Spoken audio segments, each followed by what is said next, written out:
Napakaganda talaga dito sa Boracay guys. Ay, sa Ate Tina yun, sexy talaga.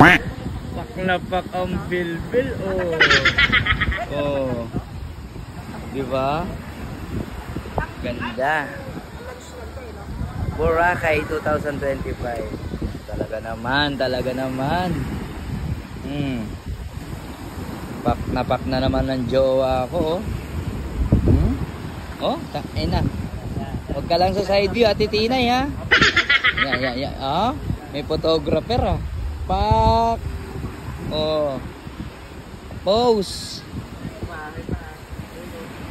Oh. Mahalin mo yung babaeng may bilbil. Ayun, no? Pak na pak. Oh. Alam mo si Ate Tinay, kahit mabilbil yan, tignan mo naman yan, no? 6 anak. Oh, 6 anak, flawless. Makinis, maputi, matangkad, sangkapaw. Oh, ano naman yan, jowa kong yan.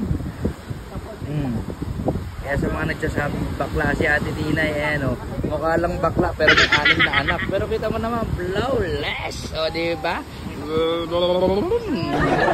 Ang ganda. Ang ganda daw. Ang ganda daw. Patingin.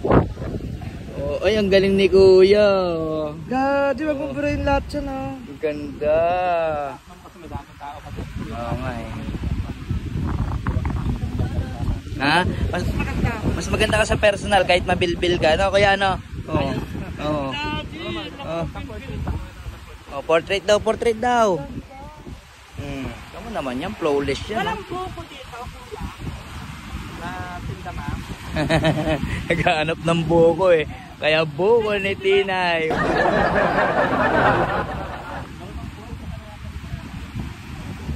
Pak na pak.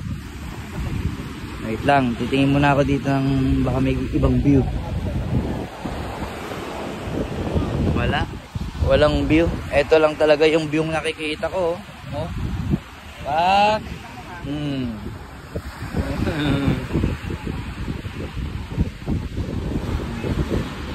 Yun, no?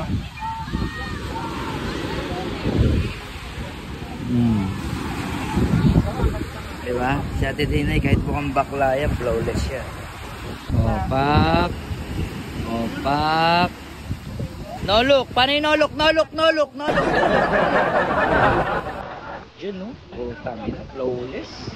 Palong-palo.